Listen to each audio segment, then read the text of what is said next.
I wanted to bring a competent workshop that I have faith in to you guys.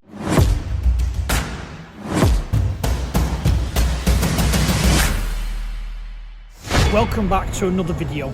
We're off to Northern Ireland. We're going to go and see RS Race Prep and Fabrication. We're going to go and check out the workshops, check out all the cars they build. Part of this, we've hired the track for the day and we will be fully out. So I'm there for the full weekend, really excited. I'm with me boy, so let's see where this trip takes us.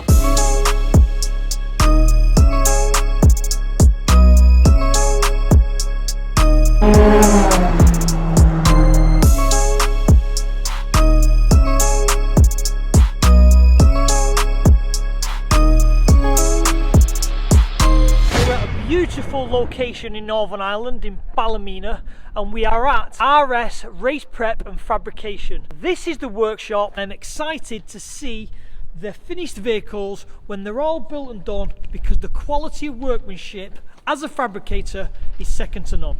So let's get in.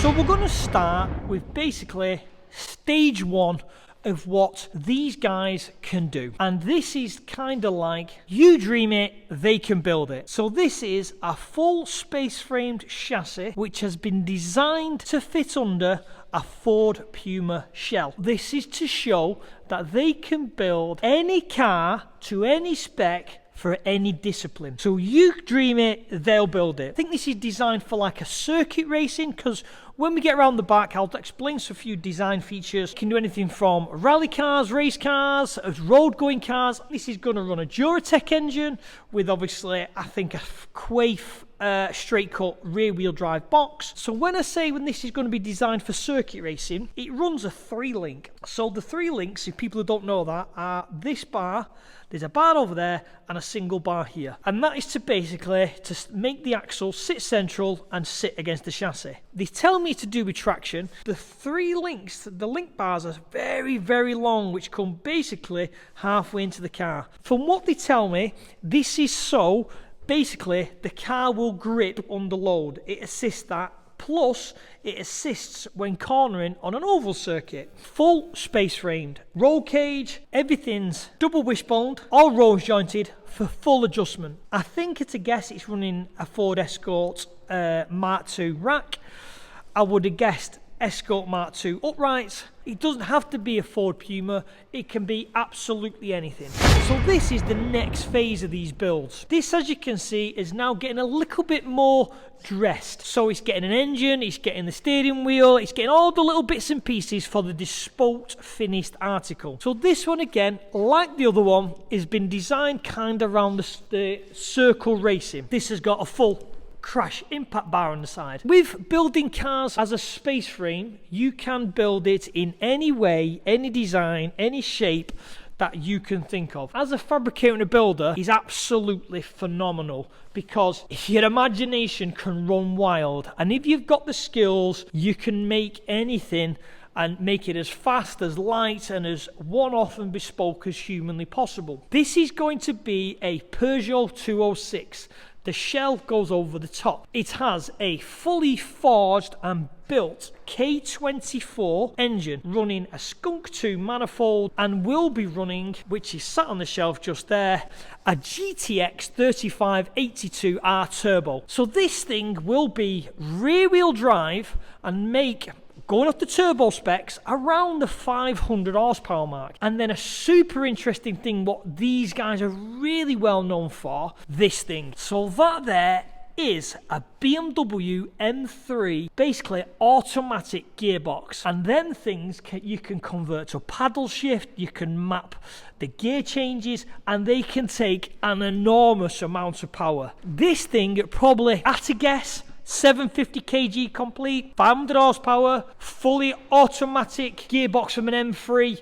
I think it is on it's on an English back axle. I think it's also going to a dry sump kit, because obviously the tank's been mounted but the kit's not on the engine as yet. This thing is going to be super fun and super fast. So let's look at the next stage. So this is kind of the next stage, which goes down to, you kind of pick your body. You pick whatever shell you want, how you want it to look, and again, final specs start coming on. So we're going to do a bit more in-depth video on this, but this is a rear-wheel drive Corsa with the Jaguar V6 engine. Again, door bars are completely different on this one.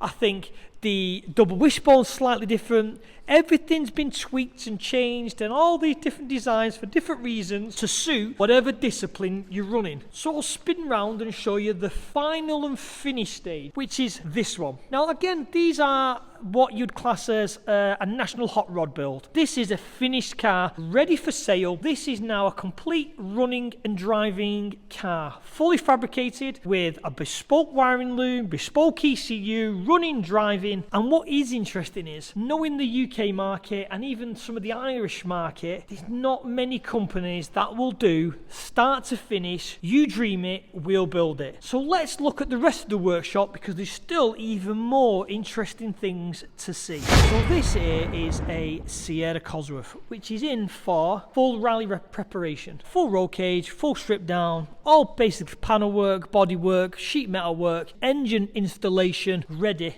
for the rallying. So then we look at this beautiful thing. So this, to anyone, is a 205 with kind of like the T16 dimmer kit, as some will know. This is rear wheel drive converted. What they've done with this is they've purchased this car off a friend. They're going to finish it off and again get it up for sale. Like a lot of these cars in here, they're all going to be up for sale to the general public. And this one has got a bit of controversy around it through the purists. So anyone who knows the Vauxhall scene, this is a Chevette, which is obviously a rear wheel drive, and they were used a lot for rallying. This has been a ground up build from nothing, from a bare shell. And the reason why this has got so much controversy of the purist is this underneath is in theory a Mark II Escort. The reason why it gets the controversy is because purists want to keep it Vauxhall and Chevette. People don't like, switching to other brands. The Escort Mark II platform is massive.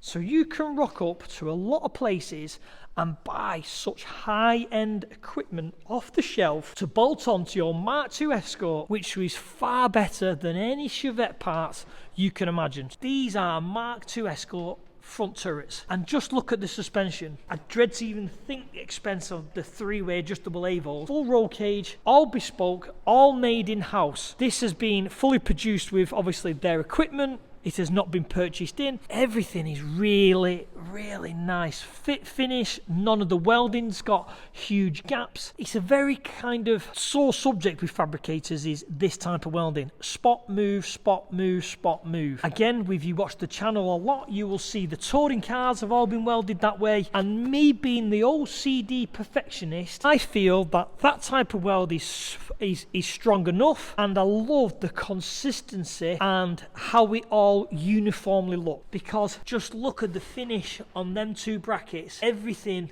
looks perfect. I know some welders are going to comment and say, well, if you ran a bead it'd be fine. At least we're doing it this way. You know that every weld is going to be the same, uniform, and really nicely finished. So as you can see, the Mark II Escort gearbox tunnel goes back to obviously the prop shaft tunnel. You can see the 4 link sections here, which then goes back to the rear tank area for the circular tank that the Mark II Escorts run, as well as the raised rear shock points which the Mark II Escorts run. I know people are purists, I know people want to keep it original, but if you can make these things perform better, handle better, drive better, then why not do that? So again, beautiful rear axle, all Evo shocks, again, all 3-way damper adjustable. This is going to be a beautiful build when complete. Well, this is the engine which is going in the Chevette. So this is a Duratec engine built by MED Race Engines. Now it's been all rebuilt, dry sump. I think it's a 2-stage dry sump kit.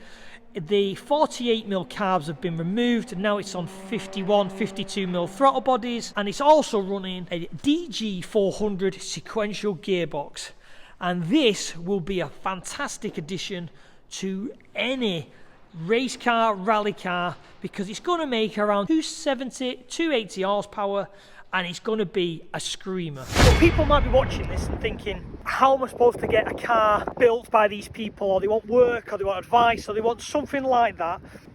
They have a full race truck, they have trailers, and before you start your build, or you want to discuss them with your build, you can literally just have your car delivered, they'll pick it up, they'll collect it, they'll do anything you want to do with for the customer in general. And that's where it's a bit different, I feel, because a lot of the places I've been to very much have work delivered to them, but these guys I literally want to bring the work to you. So you've got a car you want finishing, roll cage, engine swap, anything like that, these guys can do as much or as little as you want. First imagination to literally the final hurdle. So I've come to the end of basically the walk around of the workshop, and as you can see, a very competent full engineering shop with all the toys, all the equipment, and the level of work is top notch. And some of the reason for coming over here and seeing these guys is the amount of messages I get from people asking for help on the builds. Where can I go to get stuff fabbed? Can you help me finish my part build? I get so many. So I wanted to bring a competent workshop that I have faith in to you guys, to know that if you need to help with your builds, not only can you contact me, there is RS Prep and Fabrication who will help in no matter what kind of level your car's at. Whether it's a part build or whether it's a full build that you just need some help prepping the suspension, prepping the geometry. These people I have faith in, from seeing their work, they can get your dreams and your goals built for you. We'll sign this one off. We're going to now, in future videos, so watch this space, is dive into the workings of these cars, because some of them are super special. Thanks for watching. I'll see you guys on the next video.